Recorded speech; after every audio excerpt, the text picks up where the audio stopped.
आज कौन सी बात क्या? ठीक है।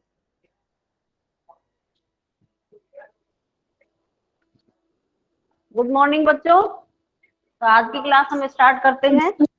हाँ, इसमें भारत की खोज पुस्तक में पाठ नंबर 3 और पाठ का नाम है सिंधु घाटी सभ्यता। और इसमें कल कुछ जो टॉपिक है हमने पढ़ लिए थे, आज हम पढ़ेंगे वेद। वेद के बारे में पढ़ेंगे। यहाँ से हम स्टार्ट कर रहे हैं, पेज नंबर 21 पर देखिए ना। बहुत से हिंदू वेदों को प्रकाशित धर्म ग्रंथ मानते हैं। उनका असली महत्व इस बात का उद्घाटन करने के कारण है कि विचारों की आरंभिक अवस्था में मानव मस्तिष्क ने कैसे अपने को व्यक्त किया। वह मस्तिष्क सचमुच कितना अद्भुत था। तो सबसे पहले आप जो है वेद वेद के बारे में जानिए कि वेद का अर्थ क्या होता है और वेद बना कौन सी धातु से ही बना है ना।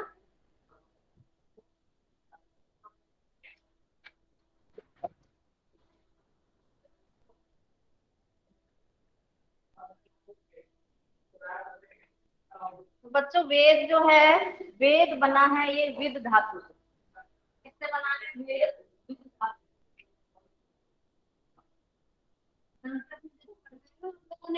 पठ धातु है ना। पठ, गम, गम से बना फिर गच्छ। उसी प्रकार से है वेद जो शब्द है वो बना है विद धातु से। किससे बना है? मैम लिखना भी है क्या? हाँ, इसको नोट कर लीजिए बच्चों, क्योंकि इस पर प्रश्न जो है पूछ लिया जाता है। इससे संबंधित प्रश्न आपके पूछ लिया जाता है। नंबर 1। वेद वेद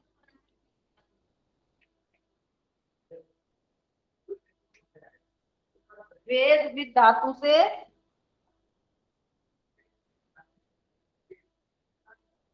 उत्पत्ति हुई। उत्पत्ति धातु से, फिर धातु से उत्पत्ति मानी जाती है।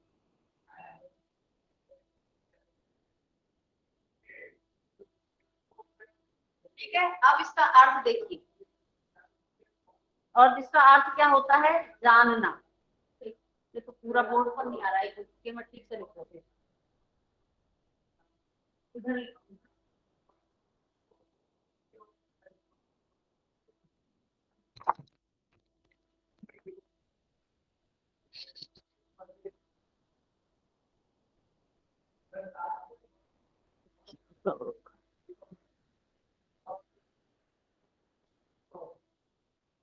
आप यहाँ से लिखिए, इधर से दिख रहा है, मैं लिखती हूँ। यहाँ देखिए, वेद इस प्रकार से हेडिंग डाल के लिख लीजिए। वेद विद धातु से, या फिर आप ऐसे लिख सकते हैं वेद की उत्पत्ति। वेद की उत्पत्ति, वेद की विद धातु से उत्पत्ति, उत्पत्ति मानी गई है। मानी गई है। तो जो वेद शब्द है इसकी उत्पत्ति विद धातु से मानी गई है।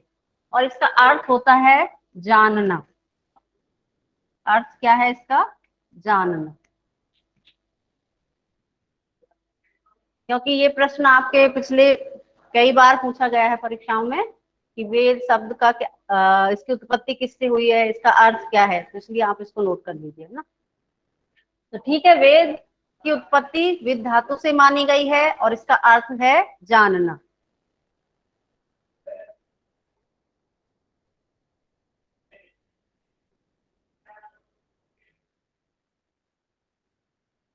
तो वेद जो है हमारी संस्कृति में क्या है, सबसे पुरानी इनकी रचना मानी जाती है। सबसे पहले जो है इनको माना जाता है कि वेद जो है बहुत पुरानी ये रचनाएं हैं और वेद की उत्पत्ति वेद धातु से हुई है और जिसका अर्थ होता है जानना। अतः वेद का सीधा साधा अर्थ है अपने समय के ज्ञान का संग्रह। जानना। मैम आपने मानी के बाद क्या लिख रखा है? कहाँ? किधर? मैम नानी के बाद। मानी गई है। एक लाइन ही तो लिखी है इसमें, वेद की विद से उत्पत्ति मानी गई है। विद धातु और लिख सकते हो आप, विद धातु, ये और ऐड कर लो इसमें। वेद की विद धातु से उत्पत्ति मानी गई है। वेद की विद धातु से उत्पत्ति मानी गई है और इसका अर्थ है जानना। आप पुस्तक में भी अंडरलाइन कर सकते हैं। समझ लीजिए, इस चीज को लिखना उतना जरूरी नहीं है। जब प्रश्न आएगा, इस पर प्रश्न बनेगा, तब भी मैं इसको लिखवा दूंगी, है ना। तो समझ लीजिए फिलहाल आप लोग। और पुस्तक में भी ये आपके दिया हुआ है, आप वहां भी अंडरलाइन कर सकते हैं। अतः वेद का सीधा साधा अर्थ है अपने समय के ज्ञान का संग्रह। उसमें न मूर्ति पूजा है, न देव मंदिर। वैदिक युग के आर्यों में जीवन के प्रति इतनी उमंग थी कि उन्होंने आत्मा पर बहुत कम ध्यान दिया। तो ये वेद के समय की बात की जा रही है। उसमें जो वेदों में मूर्ति पूजा और देव मंदिर, इनके बारे में उल्लेख नहीं है। और वैदिक युग की बात यहाँ पर की जा रही है। तो वैदिक युग में आर्यों के जीवन में इतनी उमंग थी कि उन्होंने आत्मा पर बहुत कम ध्यान दिया। आत्मा पर जो उनके विचार हैं वो बहुत कम हमें मिलते हैं। और वे मृत्यु के बाद किसी प्रकार के अस्तित्व में बहुत अस्पष्ट ढंग से विश्वास करते थे। और मृत्यु के बाद जो है आत्मा का क्या अस्तित्व है उसमें भी वो बहुत अधिक विश्वास नहीं करते थे। तो आगे देखिए, पहला वेद यानी ऋग्वेद। तो सबसे पहला प्रथम वेद किसको माना गया है? ऋग्वेद को। प्रथम वेद जो है वो माना गया है ऋग्वेद।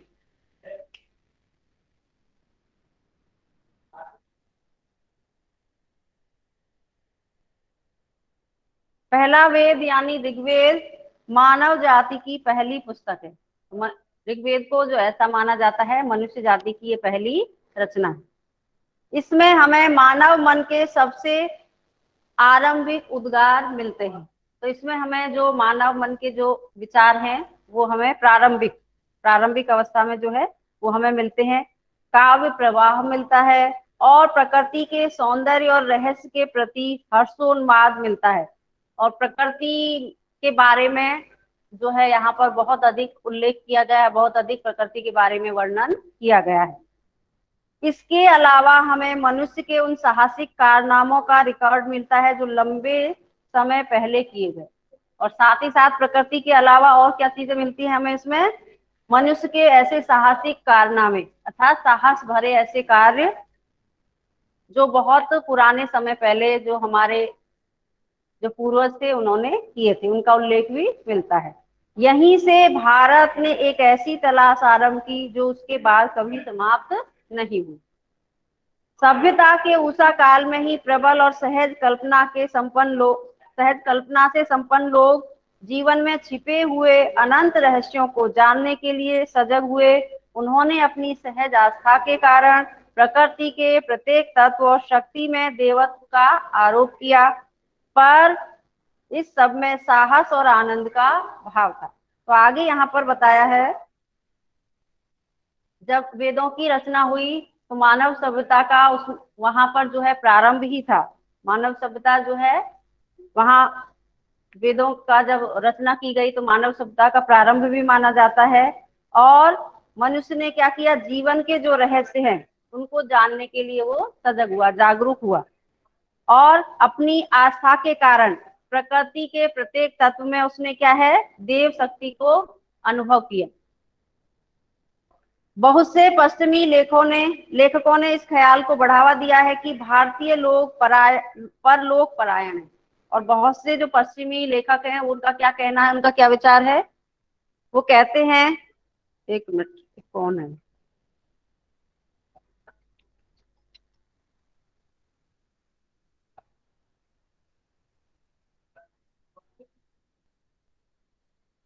तो जो पश्चिमी लेखक हैं उनका क्या विचार है कि भारतीय लोग परलोक परायण, अर्थात परलोक में वो विश्वास करते हैं। मैं समझता हूं कि हर देश के निर्धन और अभागे लोग एक हद तक परलोक में विश्वास करने लगे। आगे फिर नेहरू जी कह रहे हैं कि प्रत्येक देश के जो भी गरीब लोग हैं और उसके अलावा अभागे लोग मतलब जिनके पास, जिनका जीवन क्या है, अभावग्रस्त है, ऐसे लोग भी एक सीमा तक ही परलोक में विश्वास करते हैं। यही बात गुलाम देश के लोगों पर भी लागू होती है। तो यहाँ पर नेहरू जी ने बताया है कि गुलाम देश के जो लोग हैं उन पर भी इसी बात को क्या है, लागू किया जाता है। हमें भारत में भी और स्थानों की ही तरह विचार और कर्म दो समांतर विकसित होती धाराएं दिखी पड़ी। तो आगे नेहरू जी कह रहे हैं कि हमें और देशों की भांति ही भारत में भी विचार और कर्म की दो धाराएं हमें दिखाई दी। एक जो जीवन को स्वीकार करती है और दूसरी जो जिंदगी से बचकर निकल जाना चाहती है। अलग अलग युगों में कभी बल एक पर होता है तो कभी दूसरी पर, परंतु इतना निश्चित है कि वैदिक संस्कृति की मूल पृष्ठभूमि परलोकवादी या इस विश्व को निरर्थक मानने वाली नहीं थी। तो आगे नेहरू जी ने बताया कि हमें हमारे भारत देश में कई जगह पर दो तरह की विचारधाराएं हमें देखने को मिलती हैं। वो है, एक विचारधारा तो ऐसी है जो जीवन को स्वीकार करती है और दूसरी ऐसी है जो जिंदगी से क्या है, बचकर निकलना चाहती है। और अलग अलग युगों में जो है हमें किसी एक विचारधारा की अधिकता दिखाई देगी तो दूसरे युग में दूसरी विचारधारा की। जब भी भारत की सभ्यता में बहार आई तब ऐसे हर दौर में जीवन और प्रकृति में लोगों ने गहरा रस लिया, जीने की प्रक्रिया में आनंद लिया। ऐसे ही युगों में कला, संगीत और साहित्य, साथ ही नाचने की, गाने की कला, चित्रकला और रंगमंच सबका विकास हुआ। इस बात को ग्रहण करना मुमकिन नहीं है कि कोई संस्कृति या जीवन सृष्टि जिसका आधार पारलौकिकता हो या विश्व को व्यर्थ मानती हो, वह सशक्त और विविधतापूर्ण जीवन की अभिव्यक्ति के इतने रूपों की रचना कर सकती थी। तो आगे नेहरू जी बता रहे हैं कि यहाँ पर जो लोग हैं वो जीवन और को प्रकृति से जोड़कर देखते हैं, क्योंकि जीवन यदि मनुष्य है तो प्रकृति के क्या है, प्रकृति से उसकी समीपता रहती है। और उसके बाद कला, संगीत, साहित्य, चित्रकला, रंगमंच, इन सब का भी धीरे धीरे विकास होने लगा। आगे फिर नेहरू जी बता रहे हैं कि कोई भी संस्कृति जिसका आधार पारलौकिकता अर्थात परलोक में जो विश्वास करते हैं, तो ऐसी संस्कृति जीवन के विविध रूपों को, विविध पक्षों को भी क्या है, चित्रित करती है। अब आगे देखिए, भारतीय संस्कृति की निरंतरता। ये तो वेद के बारे में हो चुका है। अब आगे अगला टॉपिक देखिए, भारतीय संस्कृति की निरंतरता।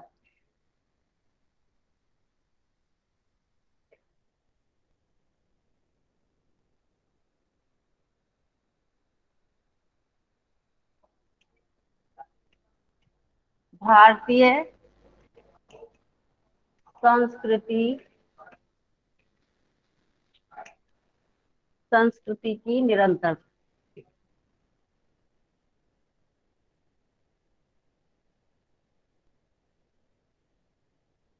हमें आरंभ में ही एक ऐसी सभ्यता और संस्कृति की शुरुआत दिखाई पड़ती है जो तमाम परिवर्तनों के बावजूद आज भी बनी हुई है। इसी समय मूल आदर्श आकार ग्रहण करने लगते हैं और साहित्य और दर्शन, कला और नाटक तथा जीवन के और तमाम क्रियाकलाप इन आदर्शों और विश्व दृष्टि के अनुकूल चलने लगते हैं। उसी समय उस विशिष्टतावाद और छुआछूत की प्रवृत्ति का आरंभ दिखाई पड़ता है, जो बाद में बढ़ते बढ़ते असह्य हो जाती है। यही प्रवृत्ति आधुनिक युग की जाति व्यवस्था है। यह व्यवस्था एक खास युग की परिस्थिति के लिए बनाई गई। तो आगे भारतीय संस्कृति में जो है कैसे भारतीय संस्कृति का जब विकास होने लगा तो उसमें क्या क्या बदलाव हुआ, इसके बारे में बताया गया है। कि धीरे धीरे जो है हमारी सभ्यता और संस्कृति में जब परिवर्तन हुआ तो इसमें साहित्य, दर्शन, कला, नाटक, जीवन के तमाम जो क्रियाकलाप है वो भी हमें देखने को मिलते हैं। लेकिन उसके बाद छुआछूत की प्रवृत्ति का आरंभ भी दिखाई देता है। और जो बाद में बढ़ते बढ़ते क्या है, जाति व्यवस्था उसमें भी दिखाई देती है। और यह व्यवस्था एक खास युग की परिस्थिति के लिए बनाई गई थी, एक विशेष युग की जो विशेष परिस्थिति थी उसके लिए यह बनाई गई थी। इसका उद्देश्य क्या था? इसका उद्देश्य उस समय यह था समाज व्यवस्था को मजबूत बनाना। इसका जो उद्देश्य था क्या था? समाज व्यवस्था को मजबूत बनाना और उसे शक्ति और संतुलन प्रदान करना, कि समाज में जो है समाज की व्यवस्था मजबूत हो जाए और उसमें संतुलन आ जाए, इसलिए जाति व्यवस्था बनाई गई थी। किंतु बाद में उसी समाज व्यवस्था और मानव मन के लिए ये कारागृह बन गई। लेकिन बाद में जो है इस जाति व्यवस्था के कारण कुछ विकृतियां भी समाज में आ गई। फिर भी यह व्यवस्था लंबे समय तक बनी रही। उस ढांचे के भीतर बंधे रहते हुए भी सभी दिशाओं में विकास करने की मूल प्रेरणा इतनी प्राणवान थी कि उसका प्रसार सारे भारत में और उससे आगे बढ़कर पूर्वी समुद्रों तक हुआ। लेकिन फिर भी व्यवस्था क्या है, लंबे समय तक चलती रही और सभी दिशाओं में इसने विकास किया। इतिहास के इस लंबे दौर में भारत अलग थलग नहीं रहा। ईरानियों और यूनानियों से, चीनी और मध्य एशियाई तथा अन्य लोगों से उसका संपर्क बराबर बना रहा। फिर धीरे धीरे जो भारत सभ्यता संस्कृति का जब विकास होता रहा तो उसके बाद भारत ने क्या है विभिन्न देशों से भी क्या है संपर्क किया, जैसे ईरान, यूनानियों से, ईरानियों से, चीनी और मध्य एशियाई तथा अन्य लोगों से भी उसका संपर्क जो है बराबर बना रहा। 3-4 हजार वर्षों तक यह सांस्कृतिक विकास और उसका अटूट सिलसिला अद्भुत है। तो 3-4 हजार वर्षों तक ये सांस्कृतिक विकास का जो क्रम है वो लगातार बना रहा।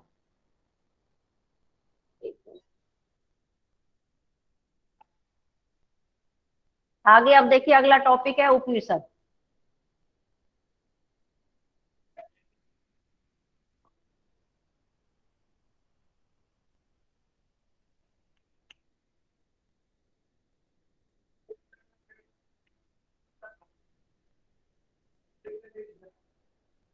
अब हम उपनिषद के बारे में देखेंगे। उपनिषदों का समय ईसा पूर्व 800 के आसपास से माना जाता है। तो उपनिषदों का समय कितना माना जाता है? ईसा पूर्व 800 के आसपास का माना जाता है। वे हमें भारतीय आर्यों के चिंतन में एक कदम और आगे ले जाते हैं और यह एक लंबा कदम है।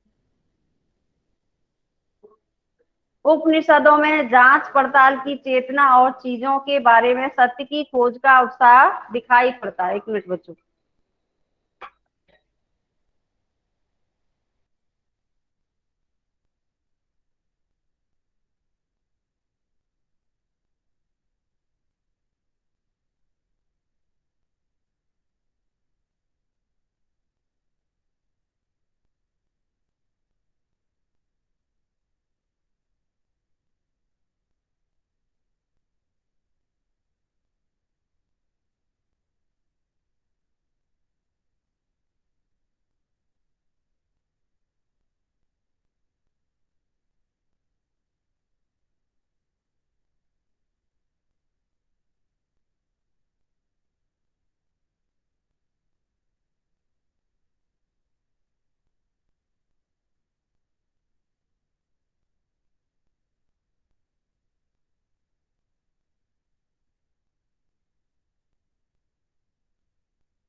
आपका माइक बंद है। मैम आपका माइक ऑफ है।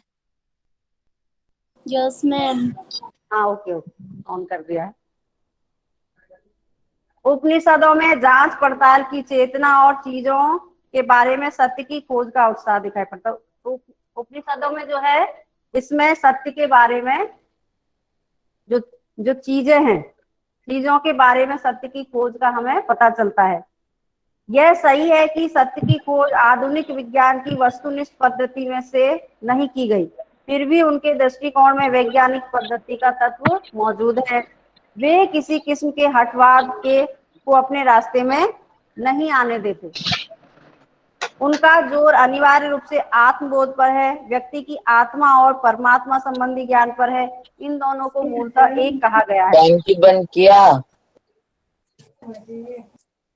हाँ आदर्श, मेरे को गर्मी मैं आऊंगा क्लास होने के बाद। ये आदर्श तो क्लास तो करूंगा ना पहले।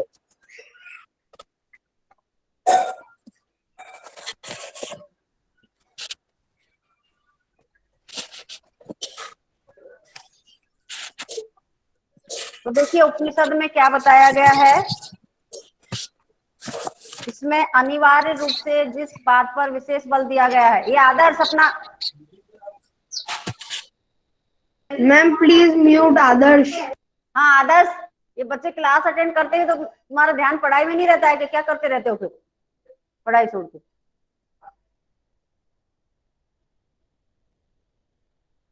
क्लास डिस्टर्ब करते हो।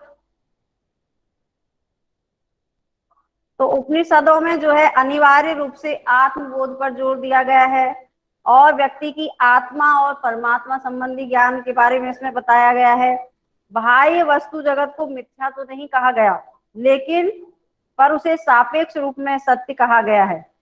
तो यहाँ पर सत्य के एक पहलू के बारे में बात की गई है। उपनिषदों का झुकाव, सामान्य झुकाव अद्वैतवाद की ओर है। अद्वैतवाद क्या होता है ये देखिए,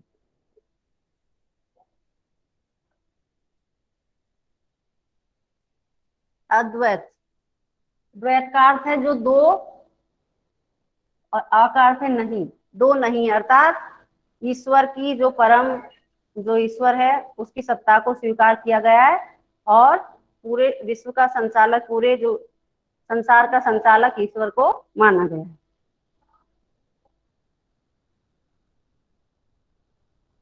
जादू टोनों में दिलचस्पी या उसी किस्म के लोकोत्तर ज्ञान को सख्ती से इसमें निरुत्साहित किया गया है और बिना सच्चे ज्ञान के कर्म कांड और पूजा पाठ को इसमें व्यर्थ बताया गया है। उपनिषदों में जो है बिना किसी सच्चे ज्ञान के कर्म कांड और पूजा पाठ को भी यहाँ पर इसमें व्यर्थ बताया गया है। उपनिषदों की सबसे प्रमुख विशेषता है सच्चाई पर बल देना। अब इसकी जो महत्वपूर्ण बात आती है उपनिषदों में, तो इसकी प्रमुख विशेषता है सच्चाई पर बल देना। उपनिषदों की प्रमुख विशेषता क्या है?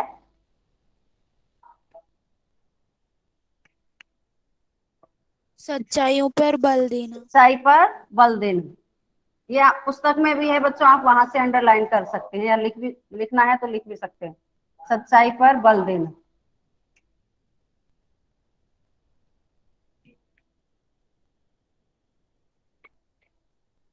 उपनिषदों की मशहूर प्रार्थना में प्रकाश और ज्ञान की ही कामना की गई है।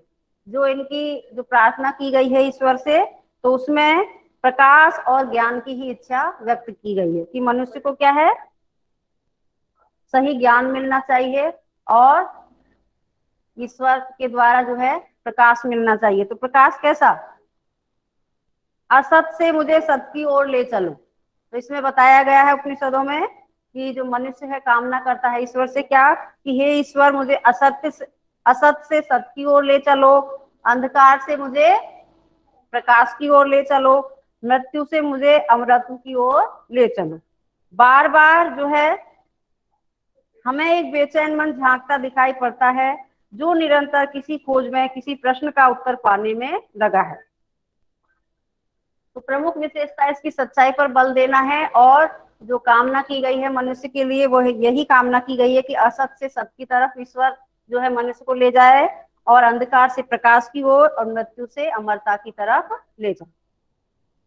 ऐत्रेय ब्राह्मण में इस लंबी अनंत अनिवार्य यात्रा के बारे में एक स्रोत है और ऐत्रेय ब्राह्मण जो है उसमें उल्लेख है मनुष्य के जीवन की यात्रा के संबंध में और एक श्लोक है। इस श्लोक में, श्लोक की भी जो समाप्ति है, जो समाप्ति में होने में जो एक शब्द का प्रयोग किया गया है वो है चरई वेति चरई वेति।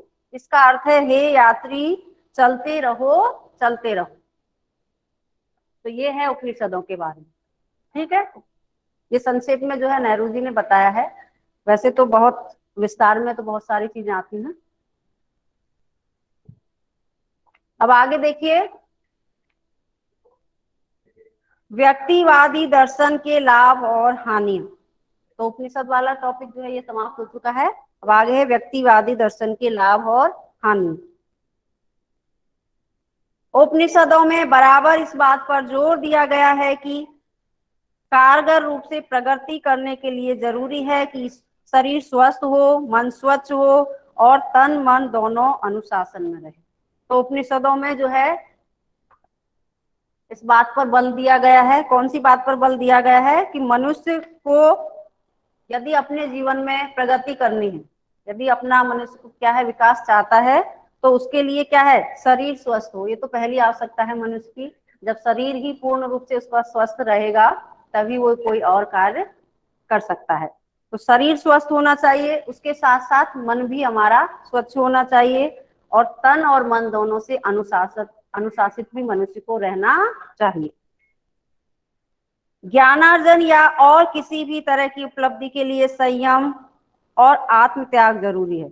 यदि ज्ञान अर्जन करना है, मनुष्य को ज्ञान एकत्रित करना है, तो उसके लिए और इसके अलावा भी यदि कोई उपलब्धि हासिल करनी है मनुष्य को, तो इसके लिए जीवन में संयम की आवश्यकता है और आत्म त्याग भी जरूरी है। इस प्रकार की तपस्या का विचार भारतीय चिंतन में सहज रूप से ही हमें मिलता है। गांधी जी के नेतृत्व में जिन जन आंदोलनों ने भारत को हिला दिया था, उनके पीछे जो मनोवृत्ति काम करती है, उसकी यही समझ के लिए इस विचार को समझना जरूरी है। तो यहाँ पर नेहरू जी ने जो कहा है, तो ये क्या है? दो बातें बताई गई हैं, संयम और आत्मत्याग। तो ये जो बात है, जो नेहरू जी ने जो जन आंदोलन किए थे हमारे देश को आजाद करवाने के लिए, तो यही जो प्रवृत्ति है हमें गांधी जी में के जीवन में भी दिखाई पड़ती है।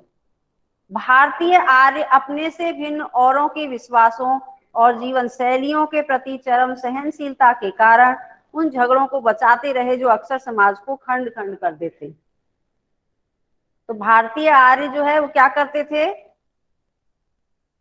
उन झगड़ों से अपने आप को बचाते रहे जो समाज को क्या है टुकड़ों में विभाजित करता है, जिससे समाज का क्या है नुकसान होता है।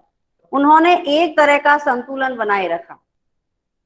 इस व्यापक ढांचे के भीतर रहते हुए भी लोगों को अपनी पसंद की जिंदगी बसर करने की काफी छूट देकर उन्होंने एक प्राचीन और अनुभवी जाति समझदारी का परिचय दिया। तो प्राचीन जो आर्य थे उन्होंने क्या किया कि वो समाज में संतुलन बनाना चाहते थे, इसलिए उन्होंने ऐसे झगड़ों से क्या है वो समाज को दूर करते रहे जिनसे समाज का नुकसान होता है। क्यों? इसका कारण था कि वो समाज में एक संतुलन चाहते थे और एक व्यापक ढांचे के भीतर रहते हुए लोगों को अपनी पसंद के अनुसार जिंदगी जीने के लिए उन्होंने काफी छूट भी दे रखी थी। तो इससे हमें ये पता चलता है कि हमारे जो प्राचीन आर्य थे वो बहुत ही क्या है अनुभवी जाति, उनको एक कहा जा सकता है कि जिन्होंने एक बहुत ही समझदारी का परिचय हमारे सामने प्रस्तुत किया और उनकी ये उपलब्धियां बहुत ही विशेष थी। लेकिन उनके इसी व्यक्तिवाद का परिणाम यह हुआ कि उन्होंने मनुष्य के सामाजिक पक्ष पर, समाज के प्रति उसके कर्तव्य पर कम ध्यान दिया। तो यहाँ पर नेहरू जी बता रहे हैं कि इसका जो एक कहना चाहिए नुकसान था वो क्या हुआ, इस व्यक्तिवाद का परिणाम क्या हुआ कि मनुष्य के सामाजिक पक्ष पर और समाज के प्रति जो उसका कर्तव्य है उस पर उन्होंने कम ध्यान दिया। हर व्यक्ति के लिए जीवन बटा हुआ और बंधा हुआ हो गया। उसके मन में एक समग्र समाज की कोई कल्पना नहीं रही, ना उसके प्रति कोई दायित्व का बोध उनको रहा। इस बात का भी कोई प्रयास नहीं किया कि वह समाज के साथ एकात्मता महसूस करे। इस विचार का विकास शायद आधुनिक युग में हुआ। किसी प्राचीन समाज में यह नहीं मिलता है, इसलिए प्राचीन भारत में इसकी उम्मीद करना ठीक नहीं होगा। व्यक्तिवाद, अलगाववाद और ऊंच नीच पर आधारित जातिवाद पर भारत में कहीं अधिक बल दिया जाता रहा। तो इसके कारण जो है भारत में ऊंच नीच और जातिवाद इन पर ज्यादा ध्यान दिया जाने लगा। बाद में हमारी जनता का दिमाग जो है इस प्रवृत्ति का बंदी भी बन गया। बंदी तो आप जानते हैं, गुलाम। हमारे पूरे इतिहास में यह एक बहुत ही बड़ी कमजोरी रही है। यह कहा जाता है कि जाति व्यवस्था में शक्ति के बढ़ने के साथ साथ हमारी बौद्धिक जड़ता भी बढ़ती गई और जाति की रचनात्मक शक्ति धुंधलाती चली गई। अब आगे देखिए, भौतिकवाद। अगला टॉपिक है भौतिकवाद। हमारा बहुत बड़ा दुर्भाग्य है कि हमने यूनान में, भारत में और दूसरे भागों में कि विश्व के प्राचीन साहित्य के एक बहुत बड़े हिस्से को खो दिया है। यह शायद इसलिए हुआ कि इन ग्रंथों को आरंभ में ताड़ पत्रों या भोज पत्रों पर लिखा गया। तो आगे नेहरू जी बता रहे हैं कि हमारे लिए बहुत ही दुर्भाग्यपूर्ण बात है कि हमने क्या है, यूनान में, भारत में और दूसरे विश्व के दूसरे हिस्सों में जो प्राचीन साहित्य था उसके एक बहुत बड़े हिस्से को हम क्या संभाल कर नहीं रख पाए, उसे खो दिया। इसका कारण बता रहे हैं नेहरू जी की शायद ये था कि इन ग्रंथों को जो है शुरुआत में ताड़ पत्र थे, ताड़ पत्रों पर लिखा जाता था या भोज पत्रों पर लिखा जाता था। कागज पर लिखने का चलन तो बाद में हुआ, क्योंकि उस समय कागज का आविष्कार नहीं हुआ था। बहुत सी प्राचीन भारतीय पुस्तकें अब तक भारत में नहीं मिली। तो बहुत सी ऐसी पुरानी पुस्तकें हैं जो क्या है, जिनका लेखन का कार्य तो भारत में ही प्रारंभ हुआ, लेकिन वो अभी भारत में नहीं मिलती है, हमें उपलब्ध नहीं है। पर चीनी और तिब्बती भाषा में उनके अनुवाद हमें मिलते हैं। जो पुस्तकें खो गई उनमें भौतिकवाद पर लिखा गया पूरा साहित्य है, जिसकी रचना आरंभिक उपनिषदों के ठीक बाद हुई थी। इस साहित्य का हवाला अब सिर्फ उनकी आलोचनाओं में ही मिलता है या फिर भौतिकवादी सिद्धांतों के खंडन के प्रयास में। फिर भी इस बात में कोई संदेह नहीं है कि भारत में सदियों तक भौतिकवादी दर्शन का प्रचलन रहा और जनता पर उसका गहरा प्रभाव भी पड़ा। राजनीतिक और आर्थिक संगठन पर ईस्वी पूर्व 4वीं शताब्दी में रचित कौटिल्य की प्रसिद्ध रचना अर्थशास्त्र में भी इसका उल्लेख भारत के प्रमुख दार्शनिक सिद्धांत के रूप में किया गया है। तो यहाँ पर जो है नेहरू जी बता रहे हैं कि कौटिल्य जो है उनकी प्रसिद्ध रचना कौन सी मानी गई है, अर्थशास्त्र। और कौटिल्य को क्या, एक मिनट इसको मैं रब कर देती। तो ये जो बच्चों अभी नाम आएंगे, जो भी विचारक हैं और बहुत से नाम आएंगे, इनको क्या है आपको नोट करते चलना है, याद भी करना है ना। जैसे कौटिल्य की प्रसिद्ध रचना कौन सी मानी जाती है, अर्थशास्त्र, है ना। ये प्रसिद्ध रचना है इनकी अर्थशास्त्र।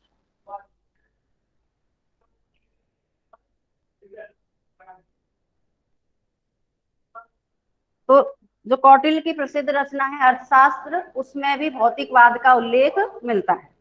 भारत में भौतिकवाद के बहुत से साहित्यों को पुरोहितों और धर्म के पुराणपंथी स्वरूप में विश्वास करने वाले लोगों ने बाद में नष्ट कर दिया।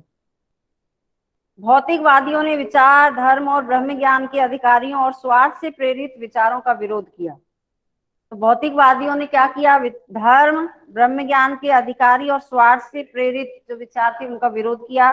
उन्होंने वेदों, पुरोहिताई और परंपरा प्राप्त विश्वासों पर विचार करते हुए घोषणा की कि विश्वास को स्वतंत्र होना चाहिए और पहले से मान ली गई बातों या अतीत के प्रमाणों पर निर्भर नहीं रहना चाहिए।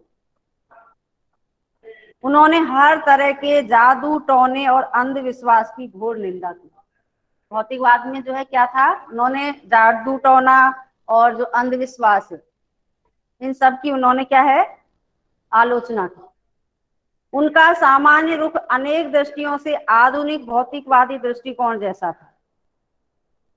वे अपने आप को अतीत की बेड़ियों और बोझ से मुक्त करना चाहते थे, क्योंकि भौतिकवाद में ये बताया गया है कि उनका जो दृष्टिकोण था वो आधुनिक भौतिकवाद से मिलता जुलता है।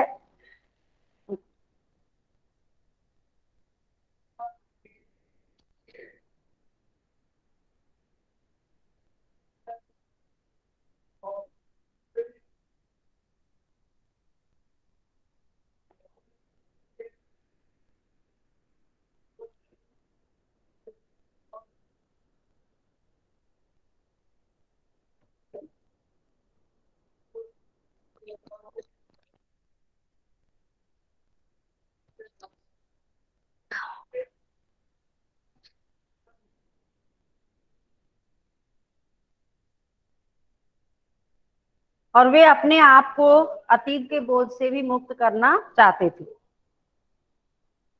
साथ ही काल्पनिक देवताओं की पूजा से भी। तो भौतिकवादियों का मानना था जो काल्पनिक देवता हैं, जिनको क्या है, उन्होंने प्रत्यक्ष वो नहीं देखते हैं, उस चीज को वो नहीं मानना चाहते थे। उनके अनुसार वास्तविक अस्तित्व केवल विभिन्न रूपों में वर्तमान पदार्थ और इस संसार का ही माना जा सकता है। तो भौतिकवादियों के क्या विचार थे कि जो चीज हमें प्रत्यक्ष रूप से अर्थात हमारे सामने जो दिखाई देती है, हम उसी का अस्तित्व स्वीकार करना चाहते हैं, और जो हमने देखा ही नहीं है उस चीज का वो अस्तित्व नहीं मानना चाहते थे। इसके अलावा ना कोई संसार है, ना स्वर्ग और नरक। तो भौतिकवादियों के क्या विचार थे कि जो सामने दिखाई देता है वही चीज उसका उसी का अस्तित्व है, इसके अलावा जो नहीं दिखाई देती है हमें, जैसे स्वर्ग नरक, ये दिखाई नहीं देते हैं तो इनका कोई अस्तित्व नहीं, और ना शरीर से अलग कोई आत्मा। मन एवं बुद्धि और बाकी सब चीजों का विकास बुनियादी तत्वों से हुआ है, नैतिक नियम मनुष्य के द्वारा बनाई गई रूढ़ियां मात्र है। तो भौतिकवादियों का ये मानना था कि ये जो नियम, नैतिक नियम मनुष्य ने बनाए हैं, ये उनकी रूढ़ियों का, जो परंपराएं हैं, उनकी अंधविश्वास हैं, उन्हीं का परिणाम है। बाकी वो आत्मा, स्वर्ग, नरक और जो भी चीजें क्या है उनको प्रत्यक्ष रूप से नहीं दिखाई देती, उनका अस्तित्व वो मानने को तैयार नहीं थे, उन पर वो भरोसा नहीं करते। ठीक है बच्चों, अब आगे देखिए महाकाव्य, इतिहास, परंपरा और मिथक। अगला टॉपिक है ये ना।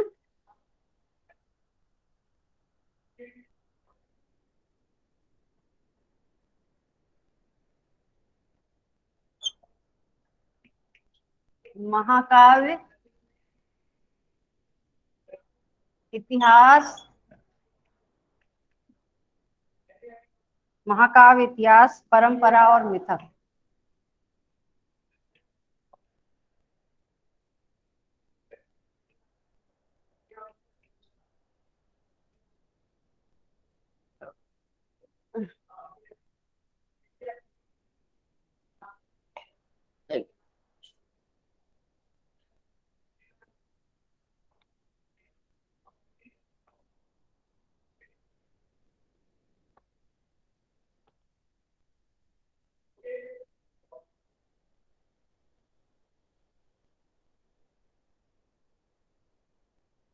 प्राचीन भारत के दो महाकाव्यों रामायण और महाभारत को पूर्ण रूप से ग्रहण करने में शायद सदियां लगी होंगी।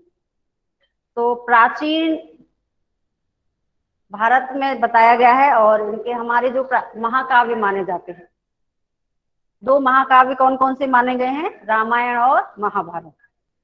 यदि ये प्रश्न, ये ध्यान रखना आप चीजें कि प्राचीन जो महाकाव्य है हमारे, वो कौन कौन कौन से माने गए हैं, प्रमुख रूप से दो हैं। वो कौन कौन से हैं, रामायण और महाभारत।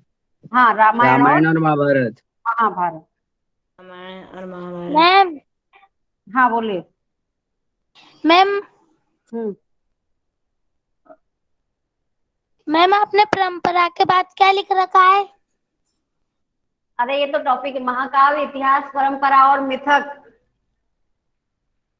ये आपकी बुक में भी है, बुक सामने है आपके, ले रखी है या नहीं, या केवल सुन रहे हो ऐसे ही? यस मैम है।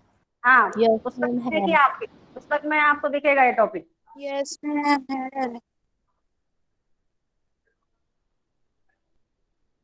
तो प्राचीन भारत के दो महाकाव्यों रामायण और महाभारत को पूर्ण रूप से ग्रहण करने के लिए शायद सदियां लगी होंगी, और बाद में भी उसमें टुकड़े जोड़े जाते रहे।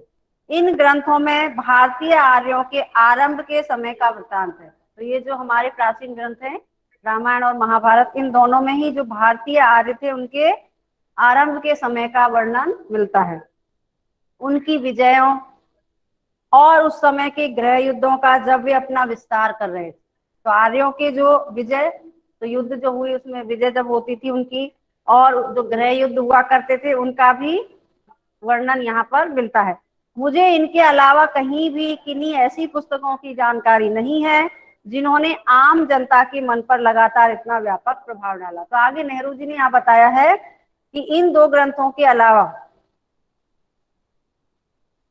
और अन्य पुस्तकें जो है नेहरू जी को नहीं ऐसी दिखाई देती जिन्होंने क्या है आम जनता को, साधारण जनता के मन को क्या है बहुत अधिक प्रभावित किया। इतने प्राचीन समय में रची जाने के बावजूद भारतीयों के जीवन पर आज भी इसका प्रभाव हमें दिखाई देता है। तो नेहरू जी बता रहे हैं कि ये बहुत पुराने समय में कब की लिखी हुई है और उसके बाद भी, इतना समय बीत जाने के बाद भी हम वर्तमान समय में भी क्या है इन दोनों का प्रभाव वर्तमान समय के जो मनुष्य हैं उनके ऊपर भी बहुत अधिक ही हम देखते हैं। ये दोनों ग्रंथ भारतीय जीवन का अंग बन गए हैं और ये दोनों ही ग्रंथ क्या है भारतीय जीवन का अंग भी बन गए हैं। क्यों? क्योंकि आज भी जो है आप देखते हैं कि रामायण पाठ होते हैं और उनके जो पात्र हैं उनके बारे में उदाहरण प्रस्तुत किए जाते हैं बात करते समय। इनमें हमें सांस्कृतिक विकास की विभिन्न श्रेणियों के लिए ठेठ भारतीय ढंग से एक साथ सामग्री उपलब्ध है, अर्थात उच्चतम बुद्धिजीवी से लेकर साधारण अनपढ़ और अशिक्षित देहाती तक के लिए। तो यहाँ पर जो है नेहरू जी कह रहे हैं कि इसमें इन ग्रंथों में जो हमें सांस्कृतिक विकास की बात जो देखने को मिलती है तो ये सभी वर्गों के लिए है। साधारण लोग हैं उनके लिए भी, अनपढ़ लोग हैं उनके लिए भी, अशिक्षित देहाती जो ग्रामीण क्षेत्र के लोग हैं उनके लिए भी।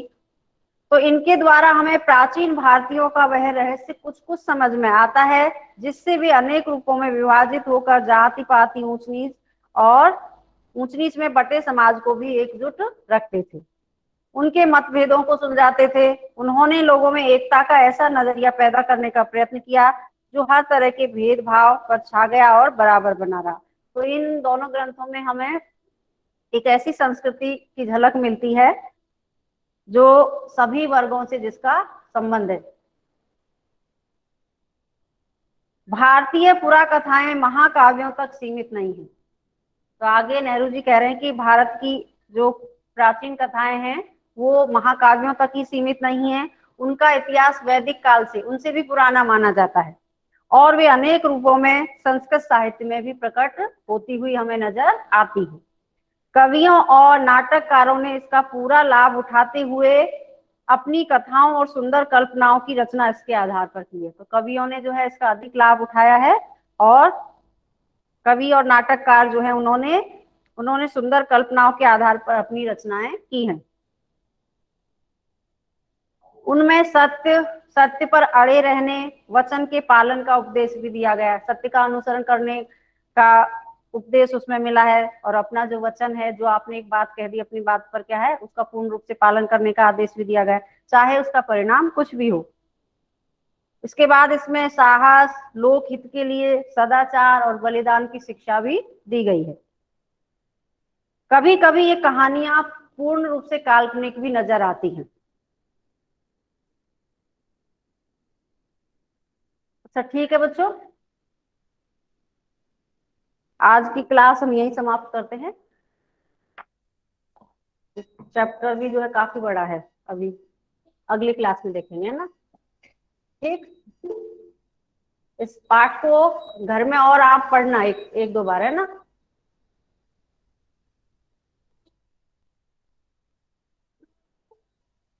क्या होगा?